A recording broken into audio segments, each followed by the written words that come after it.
All Guru Srila Prabhupada. Thank you so much for joining the call, Mataji. Hare Krishna. Hare Krishna. All glories to... Oh, sorry. Oh, please go, Mataji. It's okay. Okay. Thank you so much. All glories to Srila Prabhupada and Gurudev. My respectful obeisances to all the Vaishnavas and Vaishnavis on this call. I am Deepika Keni from Mumbai. Hare Krishna, Deepika Mataji. Dandavat Pranam. All Guru Srila Prabhupada. Thank you so much for joining the call, Mataji. Hare Krishna. Hare Krishna, Niharika Mataji. Dandavat Pranam. All glories to Srila Prabhupada, all glories to Guru Maharajas, and all glories to the assembled devotees. This is Tiffany in Pennsylvania. Hare Krishna. Hare Krishna, Tiffany Mataji. Dandavat Pranam. All Guru Srila Prabhupada. Thank you so much for joining the call, Mataji. Hare Krishna. Hare Krishna, Niharika Mataji, Dandavat Pranam. Please accept my humble obeisances. All glories to Srila Prabhupada and Guru Maharaj. This is Radharani Devidasi from Baltimore.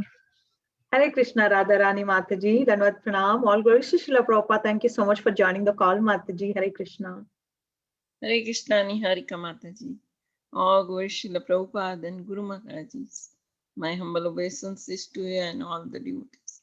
This is Krishna Kumari Devidasi.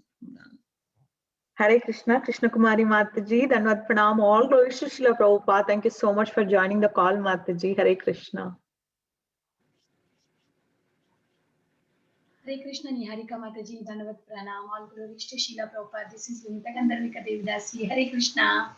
Hare Krishna, Vinita Gandharvika Mataji. Dandavat Pranam. All glories to Srila Prabhupada. Thank you so much for joining the call, Mataji. Hare Krishna. Hare Krishna, Niharika Mataji. I'm Kasturi Mataji from Malaysia, and all glories to Srila Prabhupada and Guru Maharaj. Hare Krishna, Kasturi Mataji. Dandavat Pranam. All glories to Srila Prabhupada. Thank you so much for joining the call, Mataji. Hare Krishna.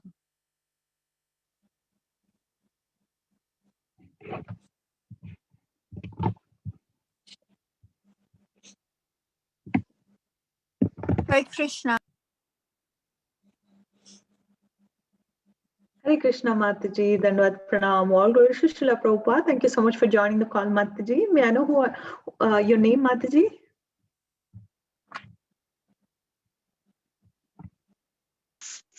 Hare Krishna Mataji, Dandavat Pranam. All glories to Prabhupada, all glories to Guru Maharaj, all glories to assembled devotee. This is Mohini Lakshmi from Detroit. Hare Krishna, Mohini Lakshmi Mataji. Dandavat Pranam. All glories to Srila Prabhupada. Thank you so much for joining the call, Mataji. Hare Krishna. Hare Krishna. Hare Krishna.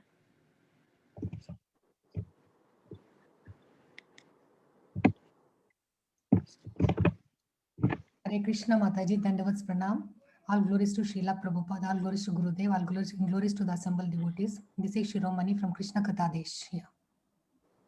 Hare Krishna, Shiromani Mataji. Dandavat Pranam. All glories to Srila Prabhupada. Thank you so much for joining the call, Mataji. You have such a wonderful name. Thank you, Mataji.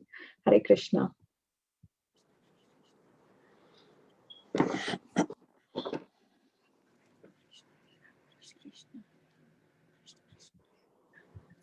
Devotees, would you like to introduce themselves today, anybody?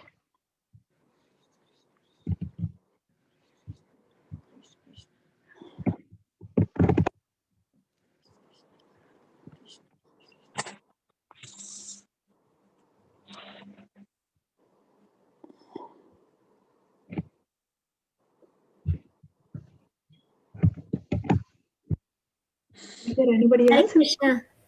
Hare Krishna. Niharika Mataji, Dandavat Pranam, Srila Prabhupada ki Jai, Guru Maharaj ki Jai. This is Shyama Gauri Devidasi from Charlotte. Hare Krishna, Shama Gauri Mataji. Dandavat Pranam. All glories to Srila Prabhupada. Thank you so much for joining the call, Mataji. Hare Krishna. Hare Krishna. Hare Krishna.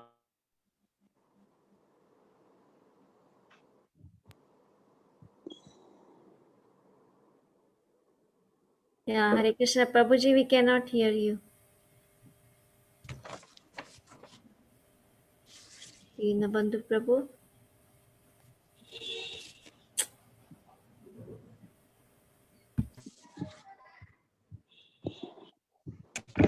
Hare Krishna, Lalita Mataji and Dinabandhu Prabhuji. Dandavat Pranam. All glories to Srila Prabhupada. Thank you so much for giving your association this morning, Mataji and Prabhuji. Hare Krishna.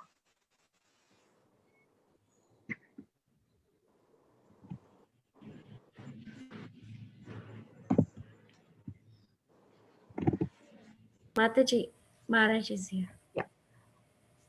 Welcome to Bhakti Sangha conference call. Today we are very fortunate to have His Holiness Bhakti Rasamrit Swami Maharaj. Maharaj to enlighten us on the topic of Srimad Bhagavatam, Canto 5, Chapter 1, verse 13 onwards.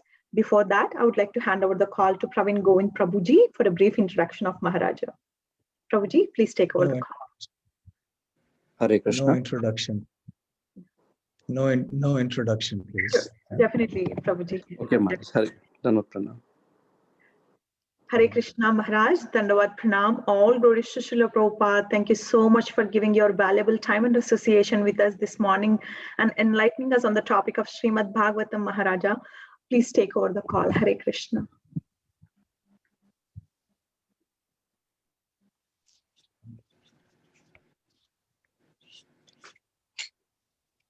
Jaya Radha Madhava Kunja Bihari Radha Madhava Kunja Bihari Jaya Radha Madhava Kunja Bihari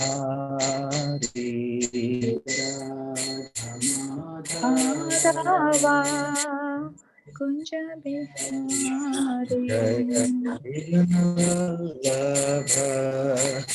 Girivaradhari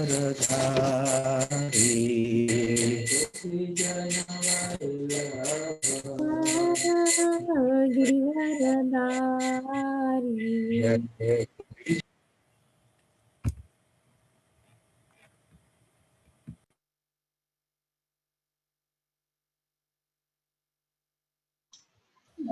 Yeah, Hare Krishna Mataji. Yeah, Maharaj's internet was not good, Mataji. Oh, Maharaj call got disconnected.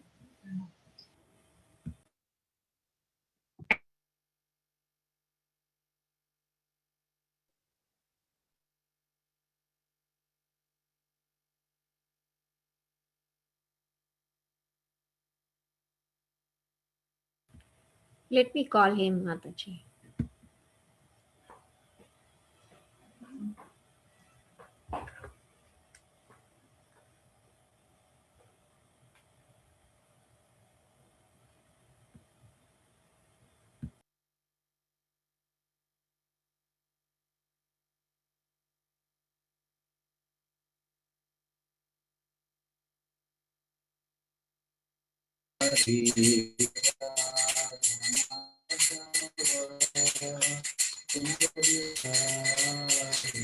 Jaya Radha Madhava Kunja Bihari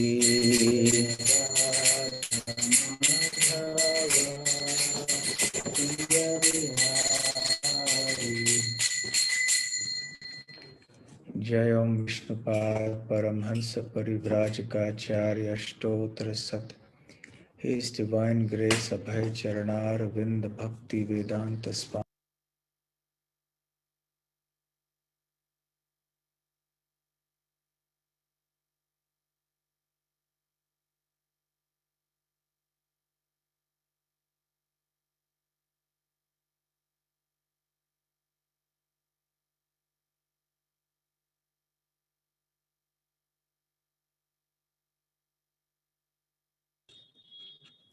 Hare Krishna.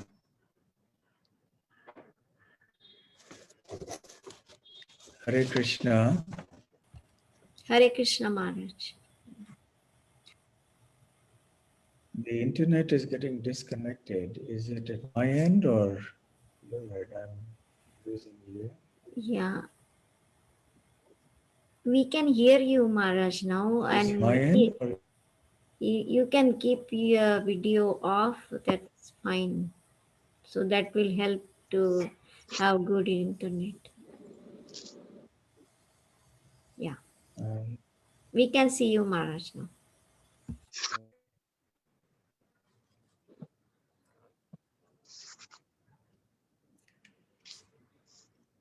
Om Namo Bhagavate Vasudevaya. Om Namo Bhagavate Vasudevaya. Om Namo Bhagavate Vasudevaya. Namo Bhagavate Vasudevaya. Om Namo Bhagavate Vasudevaya. Namo Bhagavate Vasudevaya. Narayanam Namaskritya. Narayanam Namaskrityam. Naram Chaiva Narottamam. Naram Chaiva Narottamam. Devim Saraswatim Vyasam. Devim Saraswatim Vyasam. Jayamudirayet. Jayamudirahe. Nashtaprayeshva Bhadreshu. Nashtaprayeshva Bhadreshu. Nityam Bhagavata Sevaya. Nityam Bhagavata Sevaya. Bhagavat Yuttama Shloke. Bhagavati Uttama Shloke.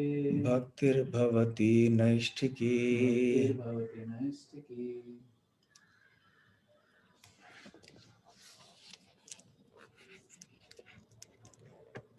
So you have been studying Srimad Bhagavatam every day, I think.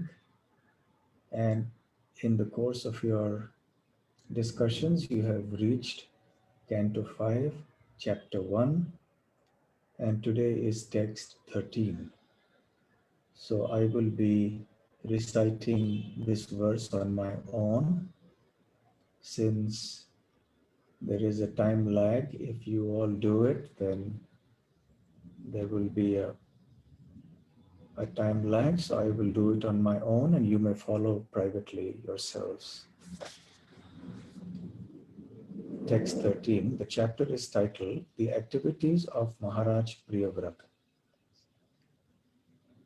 Bhavaya nashaya cha karma kartum shokaya mohaya sada bhayaya sukhaya dukkhaya cha deha yogam avyaktadishtam janatanga dhatte.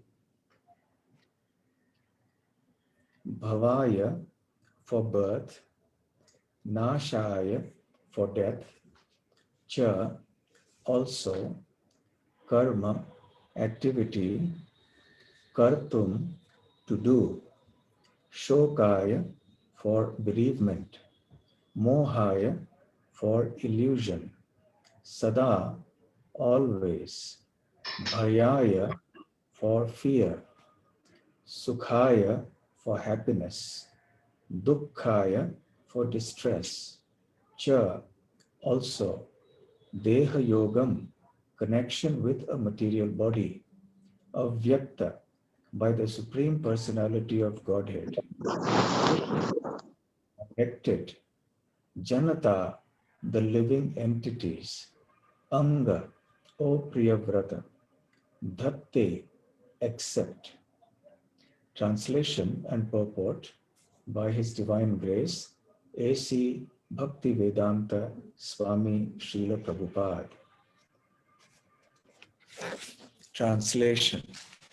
My dear Priyavrata, by the order of the Supreme Personality of Godhead, all living entities accept different types of bodies for birth and death, activity, lamentation, illusion, fear of future dangers, and happiness and distress. Purport. Every living entity who has come to this material world has come here for material enjoyment. But according to his own karma, activities, he must accept a certain type of body given to him by material nature under the order of the Supreme Personality of Godhead. As stated in Bhagavad Gita, chapter 2, text 27, Prakritehi kriyamanani gunahi karmani sarvashaha. Everything is done by Prakriti, material nature, under the direction of the Supreme Lord. Modern scientists do not know why there are varieties of bodies in 8.4 million forms. The fact is that all these bodies are ordained for the living entities by the Supreme Personality of Godhead according to the living entities' desires. He gives the living entities freedom to act as they like But on the other hand, they must accept a body according to the reactions of their activities. Thus, there are different types of bodies. Some living entities have short durations of life, whereas others live for fantastic durations. Every one of them, however, from Brahma down to the ant, acts according to the direction of the Supreme Personality of Godhead, who is sitting in everyone's heart. As confirmed in Bhagavad Gita, chapter 15, text 15. Please move the scroll up. Please scroll. You can move the page. Yes. I am seated in sarvasya chaham hridi sannivishto mattah smriti jnanam apohanam cha. I am seated in everyone's heart, and from me come remembrance, knowledge, and forgetfulness. It is not a fact, however, that the Supreme Personality of Godhead gives direction to certain living entities in one way and other living entities in another way. The truth is that every living entity has a certain desire, and the Supreme Lord gives him a chance to fulfill it. The best course, therefore, is to surrender unto the Supreme Personality of Godhead and act according to his desire. One who does so is liberated. The translation again, please. And the verse.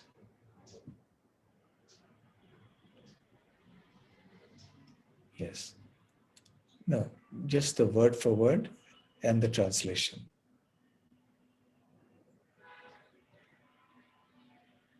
Yes, thank you. My dear Priyavrata, by the order of the Supreme Personality of Godhead, all living entities accept different types of bodies for birth and death, activity, lamentation, illusion, fear of future dangers, and happiness and distress. Om Jnanatimirandasya Jnananjana Shalakaya Chakshurunmilitam Yena Tasmai Shri Gurave Namaha Shri Chaitanya Manobhishtam Sthapitam Yena Bhutale Swayam Rupakada Mahyam Dadati Swapadantikam Vandeham Shri Guru Shri Yutapadakamalam Shri Gurun Vaishnavamscha Shri Rupam Sakrajatam Sahagana Raghunathan Vitam Tam Sajivam Sadvaitam Savadhutam Parijana Sahitam Krishna Chaitanya Devam Shri Radha Krishna Padam Sahagana Lalita Shri Vishakhan Vitamscha Nama Om Vishnu Padaya Krishna Presthaya Bhutale Srimate Bhakti Vedanta Swamin Niti Namine Namaste Saraswate Deve Gauravani Pracharine Nirvishesha Shunyavadi Paschatya Deshatarine Vancha Kalpatarubhyascha Kripa Sindhubhya Evacha Patitanam Pavanebhyo Vaishnavebhyo Namo Namaha Jai Shri Krishna Chaitanya Prabhu Nityananda Shri Advaita Gadadhar Shri Vasadi Gaura Bhakta Vrinda Hare Krishna Krishna Krishna Hare Hare Hare Rama Rama Rama Hare Hare. Hare Krishna. I'm very happy to be back again with all the devotees at the Japa Sangam.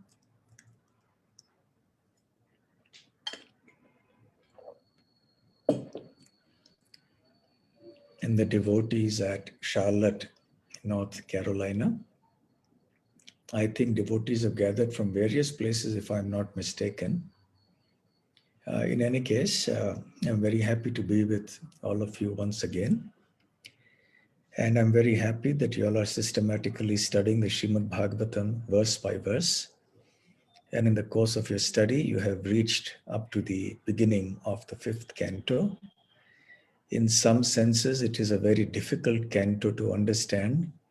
As you go into the cosmology of the universe, it is not so easy to understand certain portions.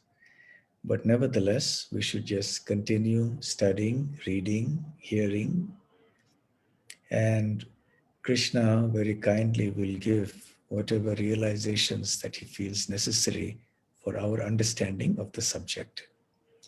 So the fifth canto actually begins because of a question asked by King Parikshit. The question pertains to the fourth canto. In the fourth canto, Srila Shukadev Goswami has described Dhruva Maharaj, the story of the sons of Swayambhuva Manu. One son was called Uttanapad and the other was Priyavrata. So Shukadev Goswami, or rather Maitreya, they have described first King Uttanapad and his glorious son Dhruva Maharaj, and quite a bit of space or a number of verses are devoted to Dhruva Maharaj's pastime. And after that, Dhruva Maharaj's descendants have been described. Now, after the descendants of Dhruva Maharaj have been described till the point of the Prachetas, then Shukadev Goswami now begins to speak about the other son of King of Swayambhuva Manu, who is Priyavrata. And he happens to mention that Priyavrata was leading a kind of a renounced life, but then later he came into household life and took on the responsibilities of the whole kingdom. So King Parikshit is curious to know how it is that when someone is leading such a renounced life, why should he get into the household life again, which is full of attachments?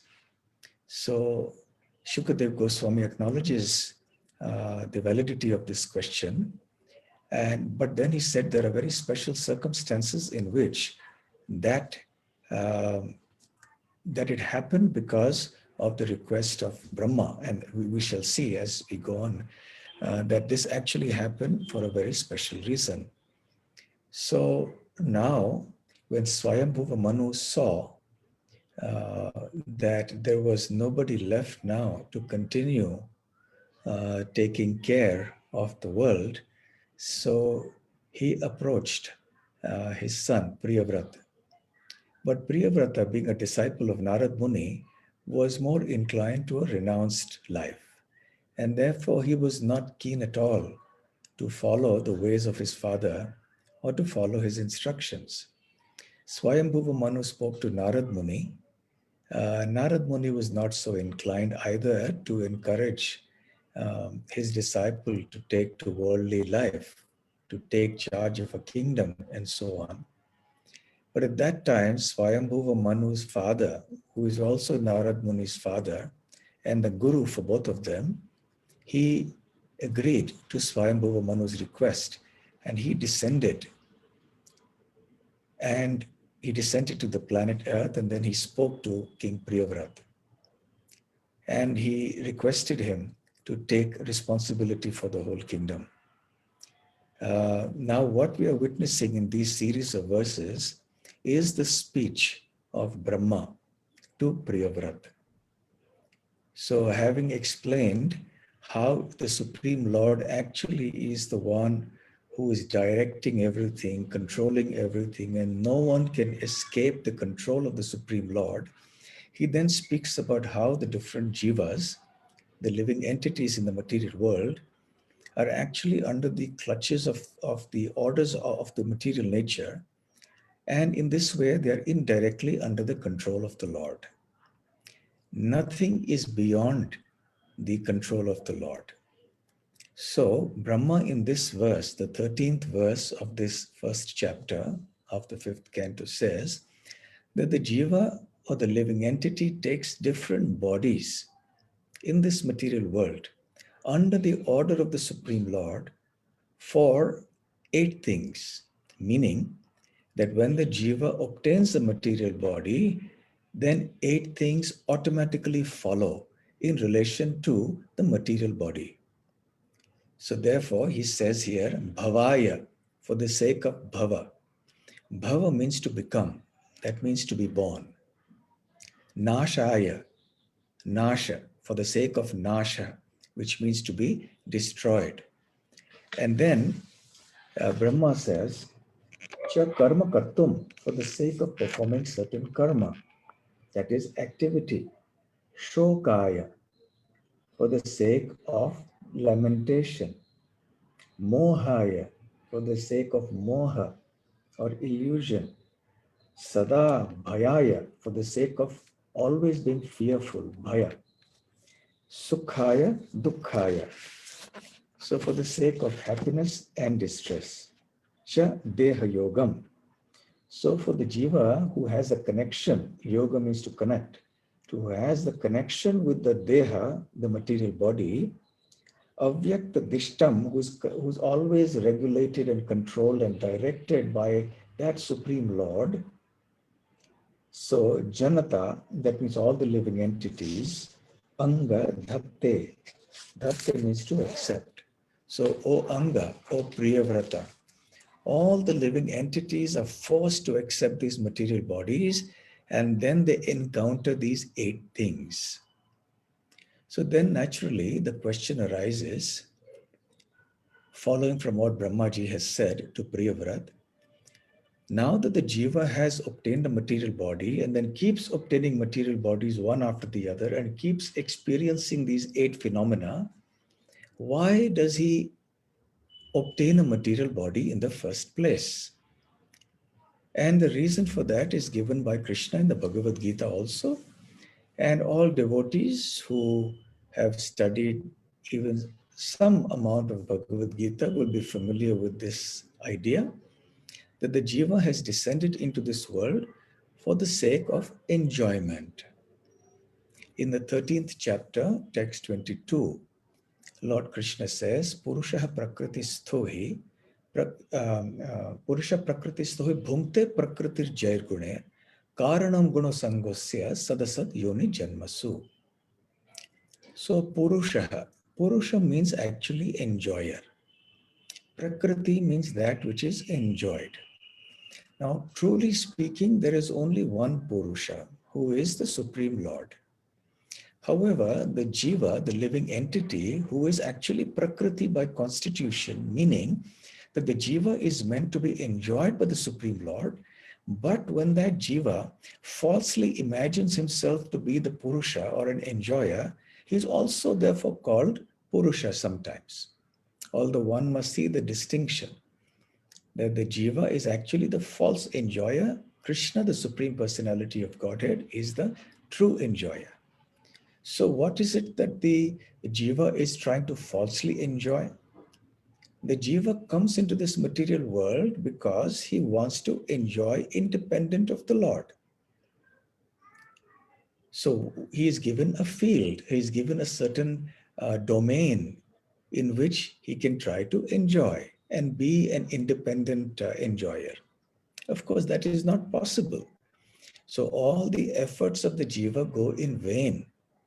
But nevertheless, because the desire remains very strong, the jiva is given this opportunity. So Purushaha, Prakriti, Sthaha. He means certainly. So therefore, the jiva, that false Purusha, is given an opportunity to be situated in Prakriti, in the material nature. Being situated in the material nature means to have a material body. To have a material body means to falsely identify with it. So the moment we have the material body and we falsely identify with it, then the troubles begin. Then we perform activity, karma kartum. And because everything in the material world is temporary, so therefore when we accept the material body and are born, and because everything is temporary, there will be death.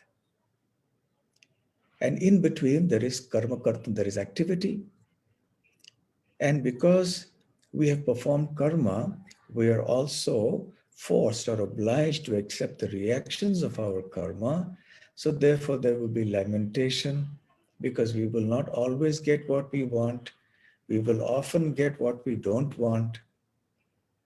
And because we are in illusion, identifying with the material body falsely, and this material world is full of negative circumstances, so we become fearful.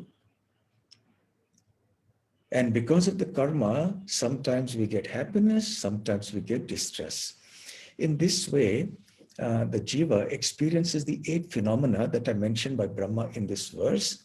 And the root cause for that is the misuse of the independence of the jiva, of the desire of the jiva, who wants to falsely enjoy independent of the Lord.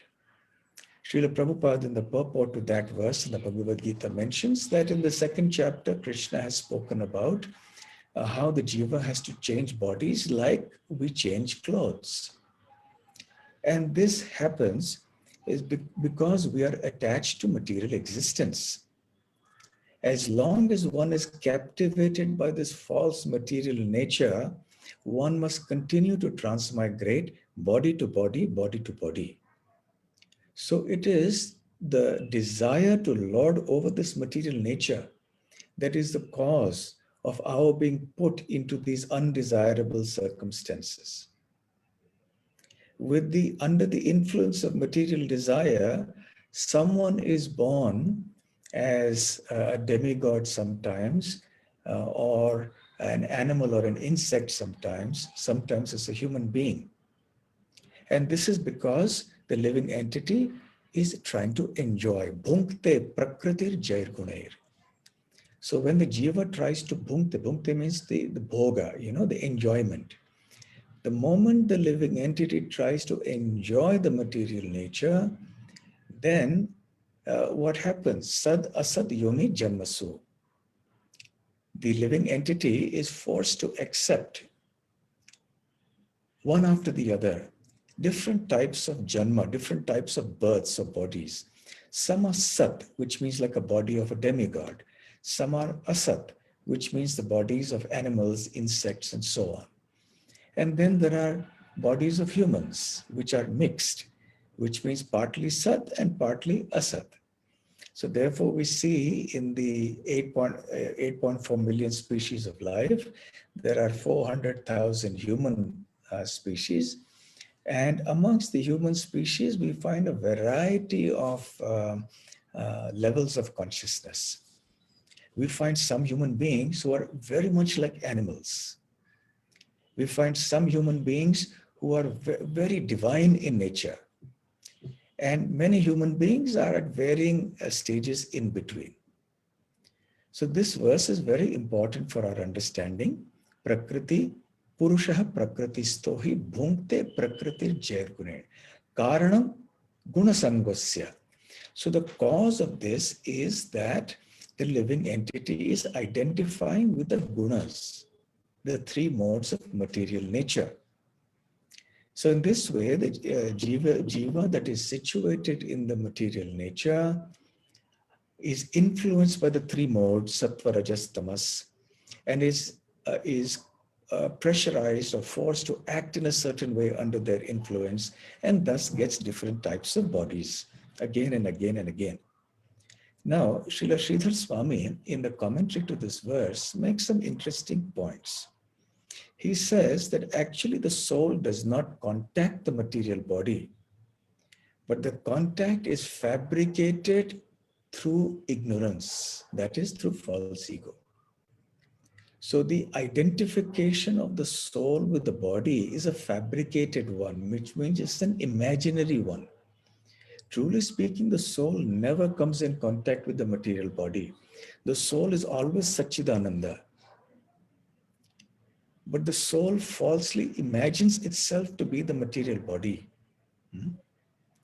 Yaya sammohito jiva atmanam trigunatmakam paropi manutenartham yatkritam chapi padhyate. So Shukadev Goswami explains also, or rather actually it's in the 1st canto, this verse from the 7th chapter, that the living entity is bewildered, delusion, sammohita. Not only moha, which is illusion, but sammoha, which means complete illusion. So yaya sammohito jiva. So the jiva comes under complete bewilderment. Atmanam trigunatmakam, and identifies itself with this triguna, the sattva, rajas, tamas, the three modes of material nature. Manute, and it accepts anartham, the material things which are actually not useful, which are not beneficial, which are actually harmful for us. Anartham, we've heard this word anartha many times. Manute anartham yat kritam cha avipadyate. So, even though the jiva is very pure, it imagines itself through the material body and then performs various kinds of activities on the material platform and thus gets entangled. So this is a fabrication. So in other words, the soul is always aloof from the material body, but it is imagining itself to be like that. So now the question will arise. If the soul is always aloof from the material body, if the soul is always Satchidananda on one hand, and on the other hand, we see that we are constantly enjoying or suffering, mostly suffering, sometimes enjoying. So who is it that enjoys? This is a question I'm sure that comes up very often in discussions on Bhagavad Gita and Srimad Bhagavatam. And the reason for this very valid question is this, that the soul is always Satchit Ananda, full of knowledge, full of bliss, eternal.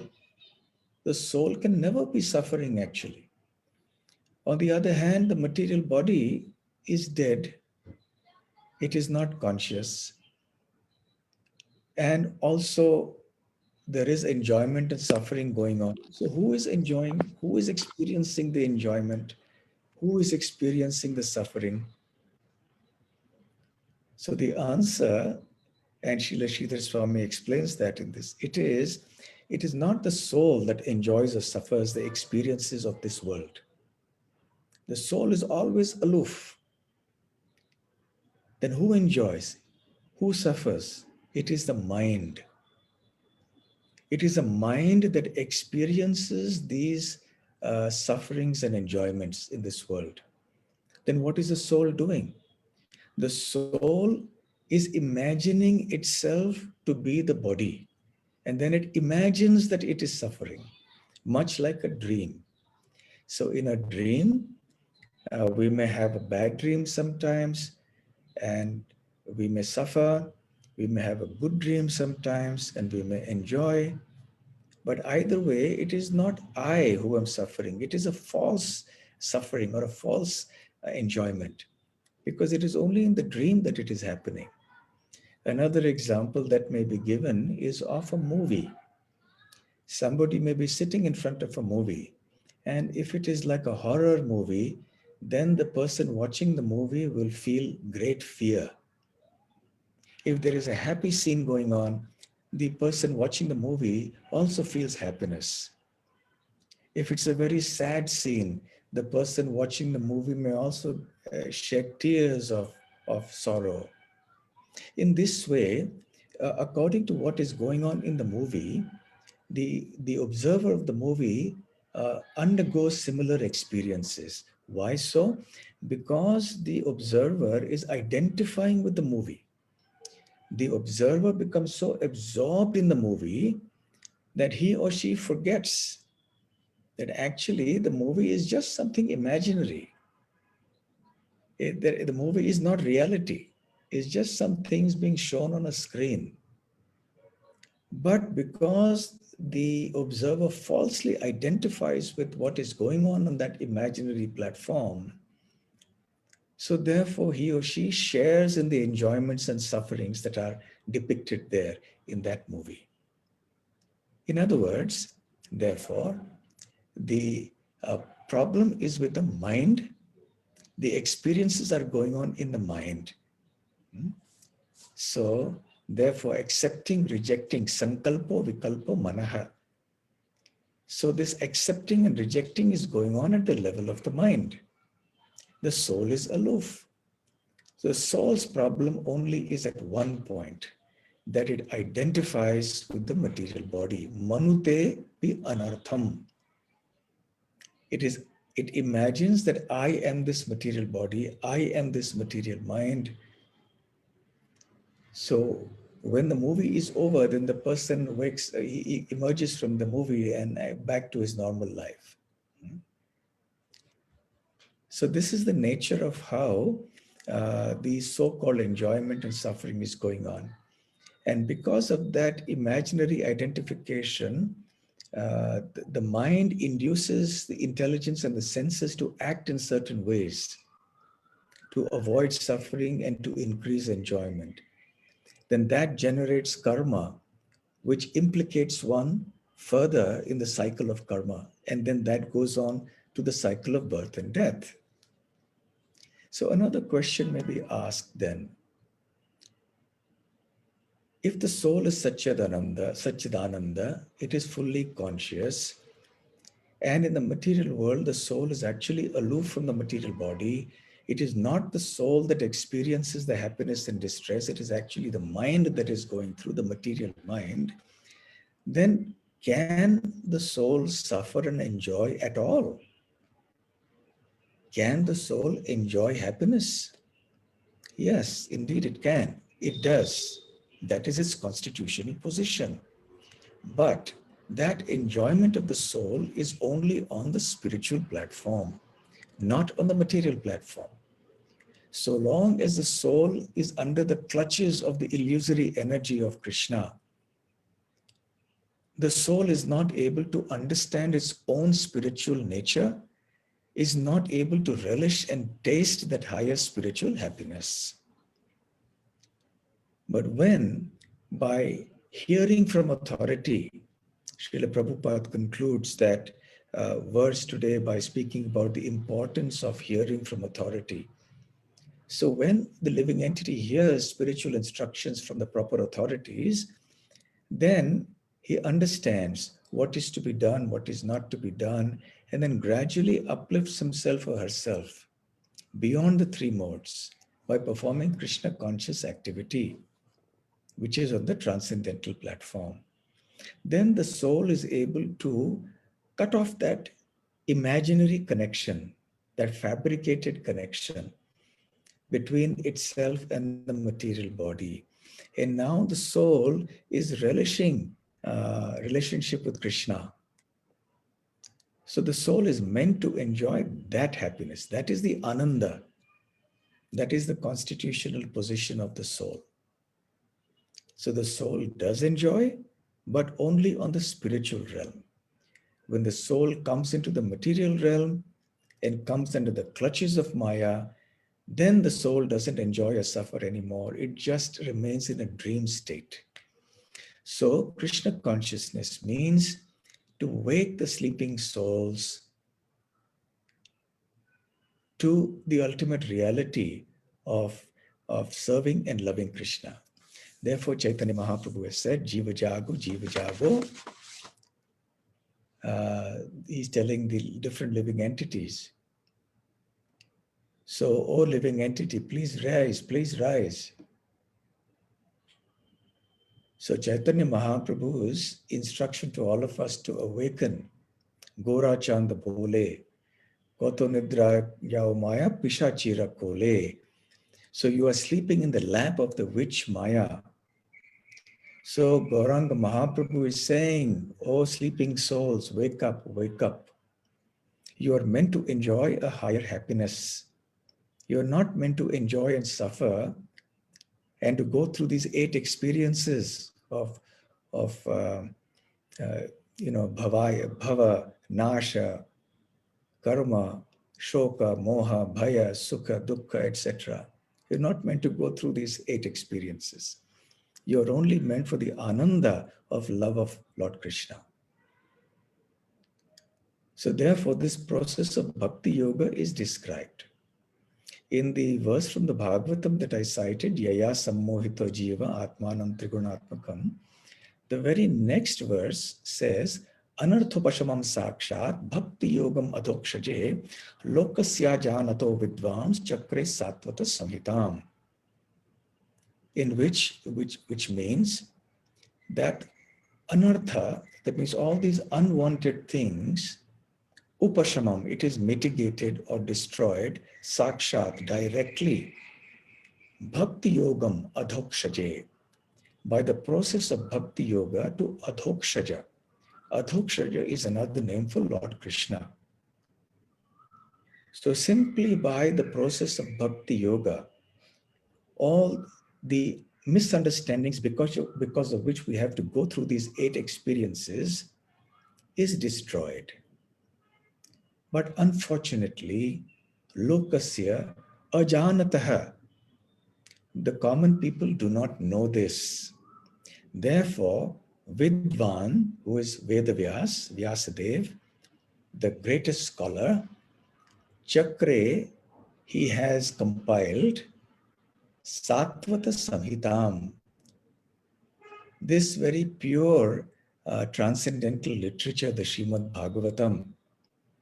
The only purpose of the Srimad Bhagavatam is to give us bhakti, is to lead us on the path of bhakti yoga.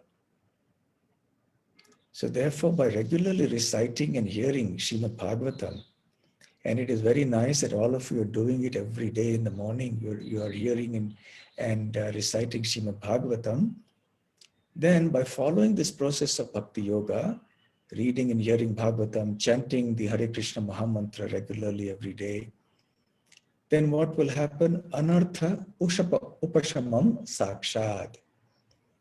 So all these anarthas will be destroyed and we will be brought to our constitutional position wherein the soul can now actually enjoy what it is meant to enjoy, the love of Godhead.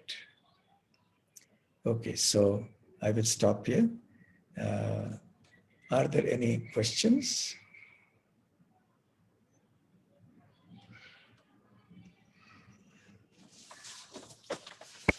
Maharaj, Dandavat Pranams.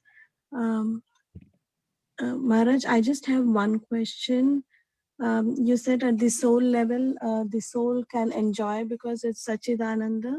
I was wondering, does it also undergo suffering of any kind at the spiritual level? Okay, that's a good question. So I mentioned that in the material world, all the so-called suffering and enjoyment that happens is only happening at the level of the mind. It is a mind that experiences the happiness and suffering. A dead body doesn't experience happiness and suffering, right? Even if you give it so many impulses and stimuli, you cut it, but the dead body doesn't experience. It is because of the presence of the subtle body, the mind, that the experience of happiness and distress exists. And the mind is able to experience happiness and distress because the soul is present within. Otherwise, even the subtle body is material and is incapable of experience. So the soul is not actually directly experiencing this. It is a mind that experiences suffering and distress, and it is the soul that only enjoys at the transcendental realm because the soul is meant to enjoy Krishna's love. So the question that has been asked now is, yes, the soul enjoys transcendental happiness in the spiritual world, but does the soul also enjoy, or rather, does the soul also suffer? Can the soul also experience that kind of suffering? And the answer is yes, but the suffering that is experienced at the transcendental level is also non-different from spiritual bliss. Like the residents of Vrindavan experienced intense suffering in separation from Krishna. So that grief, that suffering is actually the highest level of transcendental bliss. So on the spiritual platform, therefore, the suffering is not different from bliss. It gives rise to a bliss that is even more intense. So that is the first point. The second point is that one could also speak of the suffering on the spiritual platform in the sense of feeling suffering for the conditioned living entities who are suffering in this material world. Like we see in the Bhagavatam saying for Prahlad Maharaj, who says, Naivod Vijay Paraduratya Yavaitaranyas Tadvir Gayana Mahamrita Magna Chittaha Shoche Tato Vimukha Chetasa Indriyartha Maya Sukhaya Bharamudvahato Vimudhan. So Prahlad Maharaj says that, my dear Lord, I am not at all perturbed or disturbed by the sufferings of this material world, because my consciousness is completely absorbed in glorification of your good name and pastimes and so on. I'm tasting that nectar. So I'm not at all disturbed by the sufferings of this material world, but I am suffering or feeling the pain of those who have become averse to you. Shoche tataha. Shocha means shoka, dukkha. But I do lament for those people who have turned their back towards you, who are averse to you, and who are trying to enjoy the Maya Sukha, the enjoyment of this material world. So I lament for them. So therefore, the lamentation or the feeling of sadness that a pure devotee may experience is on this account. So we have two things. One is the feeling of separation from Krishna and his devotees. And second is the feeling of compassion for those who are not Krishna conscious. Yes, any other question? Hare Krishna Prabhu. Maharaj, Yes. I have two questions. Firstly, I want Yes. to know the difference between ego and false ego. And secondly, when a person dies, the soul carries the subtle body goes with the soul. Right? Yes. And Yes. and false ego, if it is false, why does the soul carry? Okay, so your first question is, what is the difference between false ego and ego? Now, the word ego means I, the sense of identity, the sense of I-ness, that I-ness, I am so and so. So that true ego, when we speak of false ego, there must be a true ego. So when the false ego is that I think I'm the material body, what is the true ego? The true ego is that I understand I am the eternal spirit soul and I am part and parcel of Krishna. I am eternal servant of Krishna. So this identification, this identity, this sense of I-ness is true ego. But when the soul imagines itself to be the material body, that is false ego. So your second question is about, when this is a false ego, why does the soul carry the subtle body with it at the time of death of the gross body?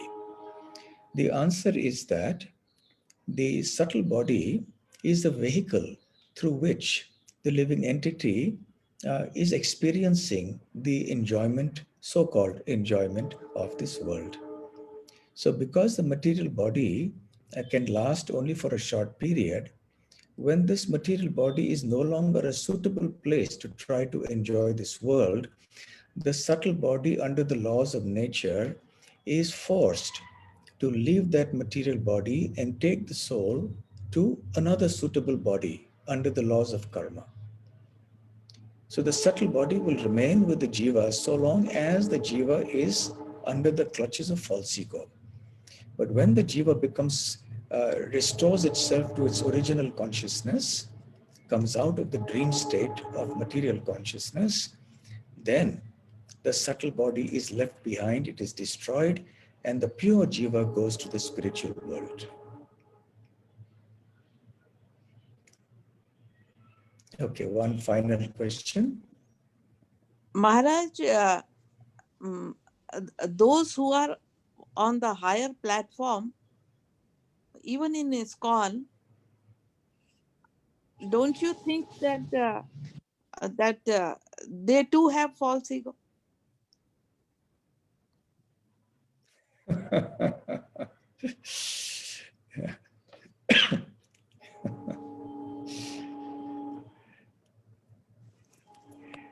So, well, you see, it depends. When false ego, the first step is to understand that there is something called false ego. The materialistic people do not even understand that there is something called false ego because they only think of themselves as the material body. Now, when we become devotees, at least theoretically, we understand that I am not this body, I am the spirit soul. And therefore, I must try to come out with the bodily concept of life. So therefore, we take to the process of Bhakti Yoga. And we start practicing sincerely. So we practice and practice and practice, and the years go by. After some years, then people consider us senior devotees. But you see, the false ego has stuck with us for trillions and trillions of lifetimes. It's not something that happened only yesterday. Because this material attachment and this false consciousness has stuck with us for such a long, long period of time, it is not easy to get over it just immediately. Theoretically, it is possible. If one can even chant purely one name of Krishna, it can kill millions of lifetimes of bad karma. One can become immediately situated on the platform of spiritual consciousness. However, that kind of intensity of the chanting of the holy names is not easy. So realistically speaking, the progress is steady, but it is slow. Therefore, our recovery from this dream state, our process of awakening from it, is a gradual process. It takes not one lifetime, but many lifetimes. So we can understand that we have been here, we are now practicing devotional service because we have done so in several previous lives. And therefore we have come here to the point where we are now discussing Srimad Bhagavatam in such a serious way. So some of us who are more fortunate may be so advanced that this will be our last life. And for the rest of us, we should try our level best to ensure that this remains our last life. So we should, with all our intensity and sincerity, try to make this our last life. Now, it is not for us to keep judging devotees. This person is a senior devotee and still under false ego. Generally, when we speak of ego, we're speaking of a person who's very proud. That is a general connotation of the word ego in the normal everyday world. But when we speak of false ego, we speak of it in a much deeper way. That sense of pride that comes up, ahankara, is definitely a reflection of the false ego. But we are speaking of false ego at a much more fundamental level of identifying with the body. So, yes, it may appear like that some devotees who have been many years in the movement may also exhibit that attachment to the body. Sometimes they may be proud, sometimes may be less proud, some more proud, but we should know that they are rightly situated. First point, they are continuing to serve Krishna. Whether today or tomorrow or day after, they will be able to overcome their deficiencies and their attachment to the body, number one. And number two, it is not for us to judge what we perceive as a shortcoming of other devotees. Because in as much as we think that others, maybe we're right, maybe we're wrong. In as much as we may think of others having false ego, others may be thinking more about us like that we have so much false ego. So therefore, it is not for us to make these judgments. Even if we see some defects in somebody, well, we may have to deal with it, but we also understand that this person is a devotee. And because of the practice of Krishna consciousness, we'll be overcoming this in course of time. So we should still respect that devotee. we should not become very, shall we say, critical. Okay? Yes. Maharaj, I did not mean to say anything adverse or anything, but I want to know that Prabhupada always emphasized that within this lifetime, you can go to, he talks of a spiritual level, which we cannot do, I know, but he emphasizes that chanting will take you there. Yes, How do certainly, you? certainly. And all of us are on that road. Someone is a little ahead, someone is here, someone is here, someone is here, but we're all on that path. Yes? We're all on that path back to Godhead. So one lifetime is, like you said, that many lives we have crossed, and yet we are in this struggling state. Yes. So it's just like when we pass out of high school, you know, you look at the 11th standard, whatever year, I don't know what you call it in America, maybe year 11 of school or year 12, whatever it is. But when you pass out of year 12, it's not that is the only year that has mattered.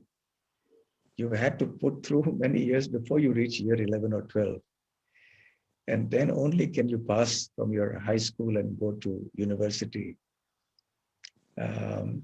So similarly, if you want to graduate from the material world and go to Krishna's abode, you know, we may be in year 11, 12, we don't know. Somebody may be very advanced devotee, maybe on that level. Some may be in the 9th standard, some may be in the 7th, 6th, or 5th grade of school. We may all be at different levels. But once we have taken to Krishna consciousness very seriously, then we can make rapid advancement to the year 11 and year 12 of school. At least we should ensure that we are constantly moving towards that.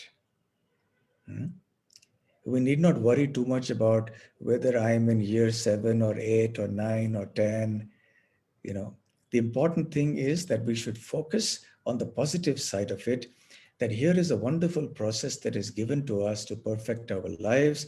Let us take to it wholeheartedly and just keep doing, and we will make advancement by the grace of Guru and Krishna and the Vaishnavas. And take a positive approach, optimistic approach, and enthusiastically continue devotional service. And whether we go to Godhead at the end of this life or not is something for Krishna to judge. We leave that decision to Krishna. Okay? Thank you, Maharaj. Thank you very much. Okay. Thank you very so much. All the devotees are paying the obeisances to you, and please accept all of our humble obeisances to your lotus feet. Would you like to take a couple more questions, Maharaj? Or one or two more? Sure, Maharaj. Devotees, please unmute your microphone and go ahead and share your realization. Hare Krishna. Hare Krishna Maharaj, I just have a follow-up on your answer. Can I ask, Maharaj? Is it okay?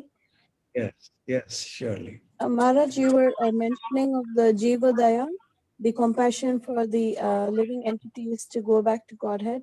So I was wondering, is that also a spiritual emotion, the Jiva Daya which you experience?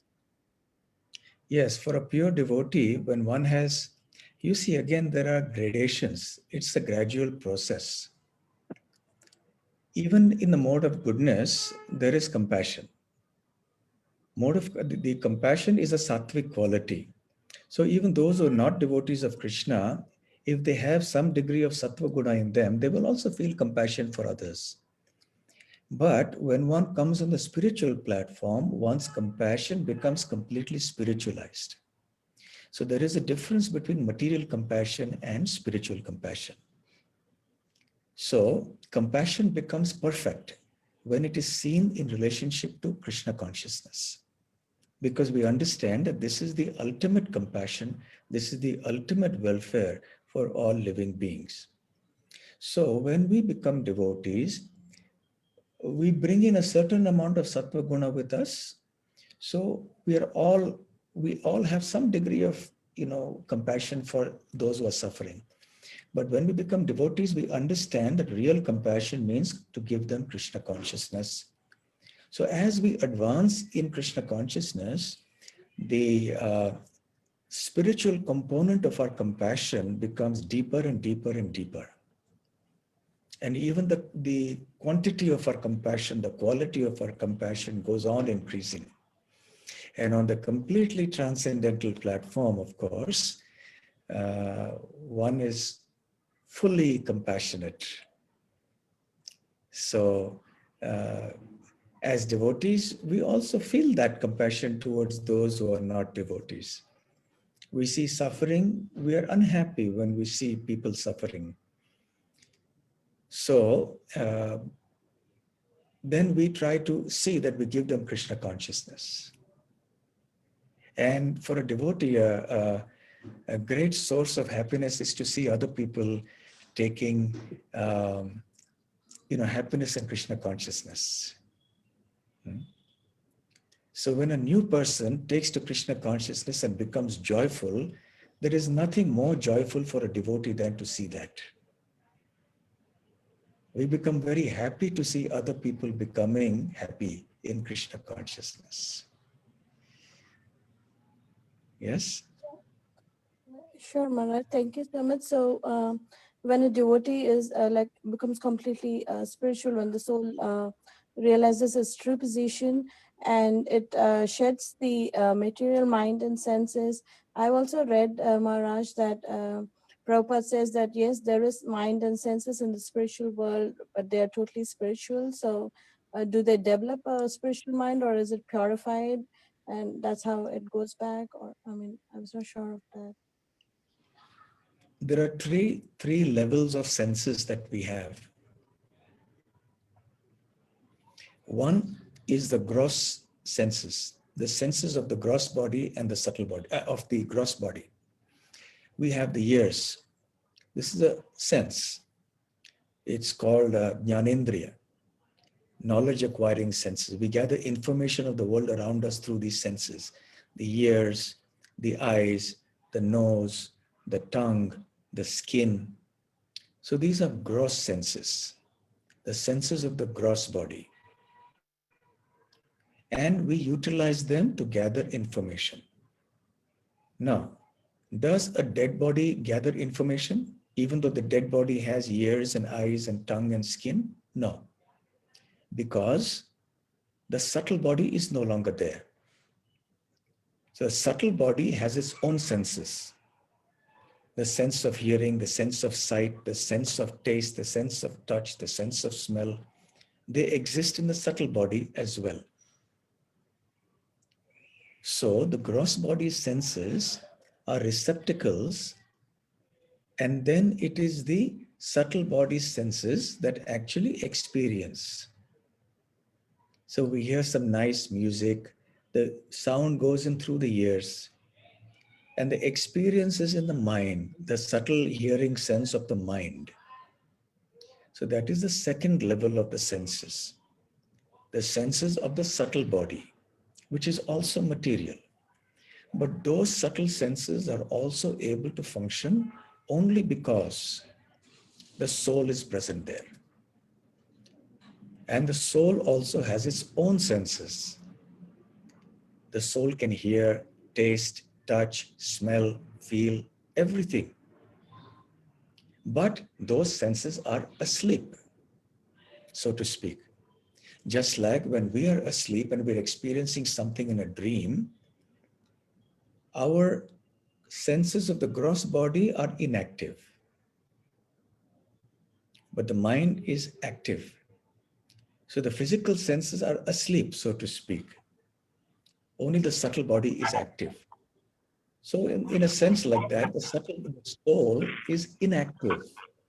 Its senses are not active right now. But when it is engaged in the service of Lord Krishna, then the spiritual senses get awakened. Swayam eva spuratyadaha. Ataha Shri Krishna Namadi na bhavet grahyamindriyai sevon mukhehi jifado swayam eva sfuratyadaha. So the spiritual realities cannot be understood by the gross senses or the subtle material senses. They can be understood by the spiritual senses.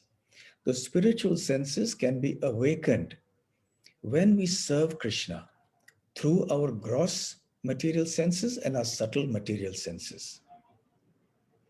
So, because we only have this to operate in the material world, so when we use our gross senses and our subtle material senses in the service of Krishna, gradually the spiritual senses are awakened. Swayam eva, automatically it happens. Spurti, that is that inspiration or that understanding, realization, it comes from within. So the spiritual senses of the soul are awakened gradually, step by step, as we continue the Bhakti Yoga process.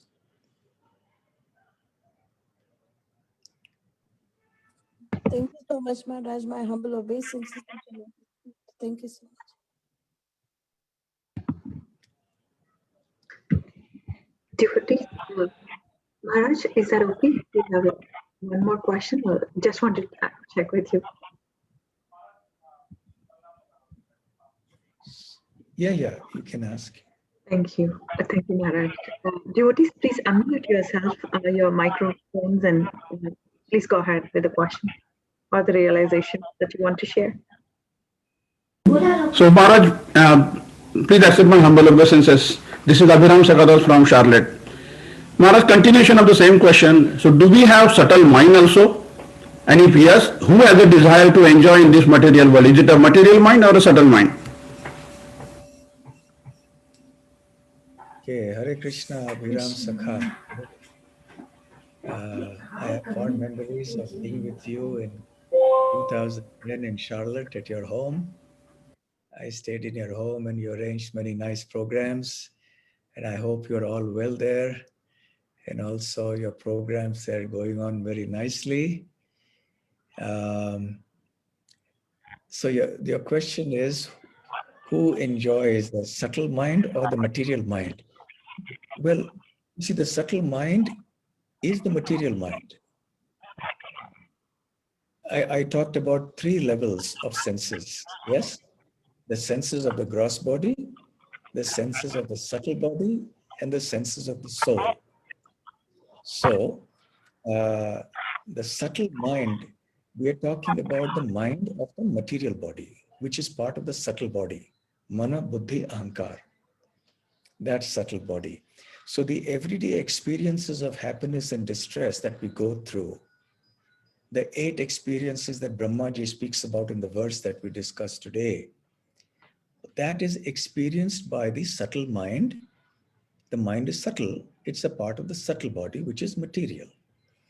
The soul has nothing to do with it.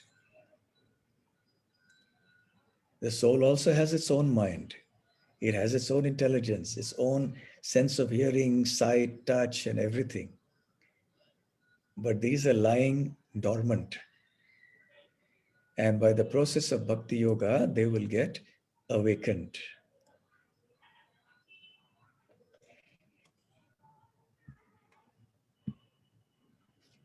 Okay.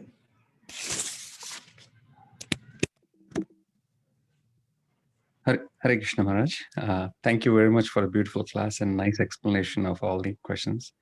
Maharaj, one question I have is, I think you clearly laid out how we experience happiness and distress on the mind platform. Now, as sadhakas, when we practice devotional service, we know that, chanting and everything gives us happiness. We struggle through it. But sometimes, there's a sense of spiritual happiness when you get small realizations about Krishna. How do we understand if it's still on the material mind platform, or is it truly an experience of Krishna consciousness? Good question. It may be. That's a very, shall we say, subtle question. In the Bhakti Rasamrit Sindhu, Rupa Goswami has dealt with a variety of such experiences, and he has distinguished the genuinely spiritual experience from the reflection of such a spiritual experience, which may be material. So on the material platform also, sometimes we may feel some happiness in doing something Krishna conscious. There may be a material component to the happiness that we feel in some Krishna conscious activity, but there is also definitely a spiritual component. Sometimes we may feel, that tasting something nice, it tastes good to the sense buds. And so we're experiencing some happiness. Is it a spiritual happiness that I experience when I'm tasting some gulab jamun? Now, the taste, yes, it appears very nectarian. So there is a material component maybe, and there is also a direct spiritual component there. So some people may be very emotional by nature, and they may get tears, during some spiritual discussion on a kirtan, but that may not always necessarily be spiritual tears. It may be just out of natural, emotional nature, which is based on the material platform. So it is hard to say. But in general, what can be said is that the more we do Krishna consciousness, we will get more and more spiritual experiences, the experience of spiritual happiness. We will get glimpses of that spiritual happiness, which comes even to a very, very new devotee. Even at the very, very beginning stages of Krishna consciousness, Krishna may give us a glimpse of that happiness. And that happiness is what actually induces us to take to the process of serving Krishna consciousness, of serving Krishna. The kind of ecstasy and bliss a person feels when he or she comes to Krishna consciousness is the taste that Krishna gives. It's genuine spiritual bliss. But then gradually Krishna may withdraw it a little bit and ensure that we have what it takes to continue in our devotional service lifelong. So yes, to answer your question, there will definitely be a spiritual component whenever we perform devotional service. To the extent there is some material component to that, it depends. Devotee to devotee, it may change. But nonetheless, if you are experiencing happiness from doing devotional service, no problem. We should continue doing it. And the spiritual component will keep rising. Okay, so I think we'll stop here. It's quite long. It's more than 1.5 hours since we've been here. So thank you all very much. And I'm happy I got the opportunity to serve all of you by discussing some Srimad Bhagavatam. And I hope and pray that all of you will continue to discuss Srimad Bhagavatam and practice Krishna consciousness with full enthusiasm. Thank you very much. Srila Prabhupada. Very so much, Maharaj, for an enlightening class today, and we are very, very grateful to you. We look forward for your association again in the future, Maharaj. Let's all pray our obeisances to Maharaj. Vancha kalpa tarubhyascha, shiva Thank you, Maharaj. Prabhupada ki Jai. Hare Krishna Maharaj. Hare Krishna Maharaj. Hare Krishna Maharaj. Please include Deepika Keni in your prayers. Thank you. Thank you, Maharaj. Thank you, Maharaj. Thank you so much. Dandavat Pranam, Maharaj.